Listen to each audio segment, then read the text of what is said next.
जय माता दी भक्तों।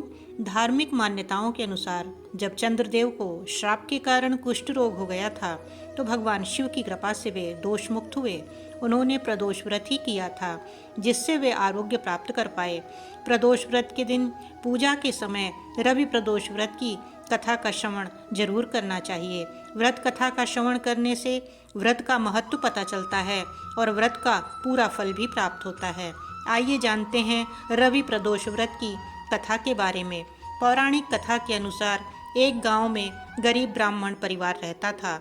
उस ब्राह्मण की पत्नी प्रदोष व्रत विधि पूर्वक करती थी। एक दिन उसका बेटा गांव से कहीं बाहर जा रहा था, तभी रास्ते में कुछ चोरों ने उसे घेर लिया। चोरों ने उसकी पोटली छीन ली और उससे अपने घर के गुप्त धन के बारे में बताने को कहा। बालक ने कहा कि पोटली में रोटी के अलावा कुछ भी नहीं है और उसका परिवार बहुत ही गरीब है, उसके घर में कोई गुप्त धन नहीं है। चोरों ने उसे छोड़ दिया और आगे बढ़ गए। वह बालक नगर में एक बरगद के पेड़ के नीचे छाया में सो गया। तभी राजा के सिपाही चोरों को खोजते हुए वहां आए और उस बालक को ही चोर समझकर ले जाकर जेल में बंद कर दिया। सूर्यास्त के बाद भी जब बालक घर नहीं पहुंचा तो उसकी माँ परेशान हो गई। उस दिन वह प्रदोष व्रत का व्रत कर रखी थी।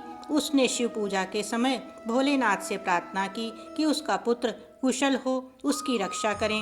भगवान शिव ने उस माँ की पुकार सुन ली। फिर शिवजी ने राजा को स्वप्न में बालक को जेल से मुक्त करने का आदेश दिया। साथ ही कहा कि वह बालक निर्दोष है, उसे बंदी बनाकर रखोगे तो तुम्हारा सर्वनाश हो जाएगा। अगले दिन सुबह राजा ने बालक को रिहा करने का आदेश दिया। बालक राज दरबार में आया और उसने पूरी घटना राजा को बताई। इस पर राजा ने उसके माता पिता को दरबार में बुलाया। ब्राह्मण परिवार दरबार में बुलाए जाने के आदेश से डरा हुआ था। जैसे तैसे वे राजा के सामने दरबार में गए।